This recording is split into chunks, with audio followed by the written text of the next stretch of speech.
नमस्कार दर्शक मित्रों, मैं हूं आपके साथ अंजनी नीलेश ठक्कर। तो आज बात करेंगे पुत्रदा एकादशी व्रत कथा के बारे में। उससे पहले मैं आप सभी से आग्रह करना चाहूँगी कि यदि आप हमारे चैनल में पहली बार आए हैं, नए आए हैं, तो हमारे चैनल हमारी सनातन संस्था चैनल को सब्सक्राइब अवश्य कर लीजिए और बेल आइकन को प्रेस कर दीजिए ताकि आगे आने वाले वीडियो की जानकारी आपको मिलती रहे। और कमेंट करके ज़रूर बताइए कि आपको वीडियो कैसा लगा। तो अब देख लेते हैं पुत्रदा एकादशी व्रत कथा। पुत्रदा पवित्रा एकादशी व्रत कथा। युधिष्ठिर ने पूछा, मधुसूदन, श्रावण के शुक्ल पक्ष में किस नाम की एकादशी होती है? कृपया मेरे सामने उसका वर्णन कीजिए। भगवान श्री कृष्ण बोले, राजन, प्राचीन काल की बात है। द्वापर युग के प्रारंभ का समय था।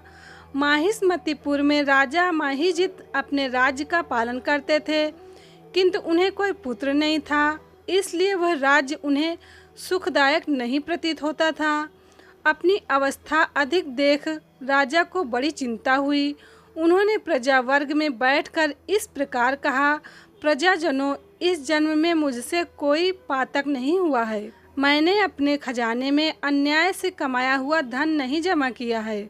ब्राह्मणों और देवताओं का धन भी मैंने कभी नहीं लिया है। पुत्रवत प्रजा का पालन किया है। धर्म से पृथ्वी पर अधिकार जमाया है। दुष्टों को, चाहे वे बंधु और पुत्रों के समान ही क्यों न रहे हों, दंड दिया है। शिष्ट पुरुषों का सदा सम्मान किया है और किसी को द्वेष का पात्र नहीं समझा है। फिर क्या कारण है जो मेरे घर में आज तक पुत्र उत्पन्न नहीं हुआ? आप लोग इसका विचार करें।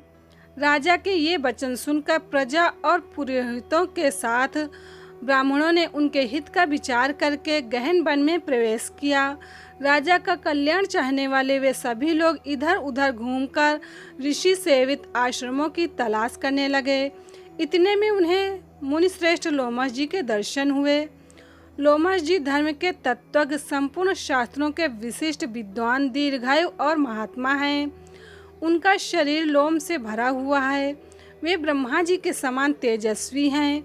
एक एक कल्प बीतने पर उनके शरीर का एक एक लोम विशीर्ण होता है, टूटकर गिरता है, इसीलिए उनका नाम लोमश हुआ है। वे महामुनि तीनों कालों की बातें जानते हैं। उन्हें देखकर सब लोगों को बड़ा हर्ष हुआ। लोगों को अपने निकट आया देख लोमश जी ने पूछा, तुम सब लोग किस लिए यहाँ आए हो? अपने आगमन का कारण बताओ। तुम लोगों के लिए जो हितकर कार्य होगा उसे मैं अवश्य करूँगा। प्रजाजनों ने कहा, ब्राह्मण, इस समय महिजित नाम वाले जो राजा हैं उन्हें कोई पुत्र नहीं है। हम लोग उन्हीं की प्रजा हैं जिनका उन्होंने पुत्र की भांति पालन किया है। उन्हें पुत्रहीन देख उनके दुख से दुखित हो हम तपस्या करने का दृढ़ निश्चय करके यहाँ आए हैं। द्विजोत्तर राजा के भाग्य से इस समय हमें आपका दर्शन मिल गया है। महापुरुषों के दर्शन से ही मनुष्यों के सब कार्य सिद्ध हो जाते हैं। मुने, अब हमें उस उपाय का उपदेश कीजिए जिससे राजा को पुत्र की प्राप्ति हो। उनकी बात सुनकर महर्षि लोमश जी 2 घड़ी के लिए ध्यानमग्न हो गए। तत्पश्चात राजा के प्राचीन जन्म का वृत्तांत जानकर उन्होंने कहा, प्रजावंद सुनो। राजा महिजित पूर्व जन्म में मनुष्यों को चूसने वाला धनहीन वैश्य था। वह वैश्य गांव-गांव घूमकर व्यापार किया करता था। एक दिन ज्येष्ठ के शुक्ल पक्ष में 10वीं तिथि को जब दोपहर का सूर्य तप रहा था, वह किसी गांव की सीमा में एक जलाशय पर पहुंचा। पानी से भरी हुई बावली देखकर वैश्य ने वहां जल पीने का विचार किया। इतने में वहां अपने बछड़े के साथ एक गौ भी आ पहुंची। वो प्यास से व्याकुल और ताप से पीड़ित थी, अतः बावली में जाकर जल पीने लगी। वैश्य ने पानी पीती हुई गाय को हाँक कर दूर हटा दिया और स्वयं पानी पीने लगा। उसी पाप कर्म के कारण राजा इस समय पुत्रहीन हुए हैं। किसी जन्म के पुण्य से उन्हें निष्कंटक राज्य की प्राप्ति हुई है। प्रजाजनों ने कहा, मुने, पुराणों में उल्लेख है कि प्रायश्चित रूप पुण्य से पाप नष्ट हो जाते हैं। अतः ऐसे पुण्य कर्म का उपदेश कीजिए जिससे उस पाप का नाश हो जाए।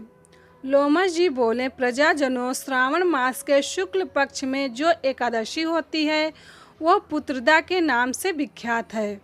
वो मनोवांछित फल प्रदान करने वाली है। तुम लोग उसी का व्रत करो। यह सुनकर प्रजाजनों ने मुनि को नमस्कार किया और नगर में आकर विधि पूर्वक पुत्रदा एकादशी के व्रत का अनुष्ठान किया। उन्होंने विधि पूर्वक जागरण भी किया और उसका निर्मल पूर्ण राजा को अर्पण कर दिया। तत्पश्चात रानी ने गर्भ धारण किया और प्रसव का समय आने पर बलवान पुत्र को जन्म दिया। इसका महात्म्य सुनकर मनुष्य पापों से मुक्त हो जाता है तथा इहलोक में सुख पाकर परलोक में स्वर्गीय गति को प्राप्त होता है। वैदिक पंचांग। तो अब यहीं पे मैं अपनी वाणी को विराम दूंगी।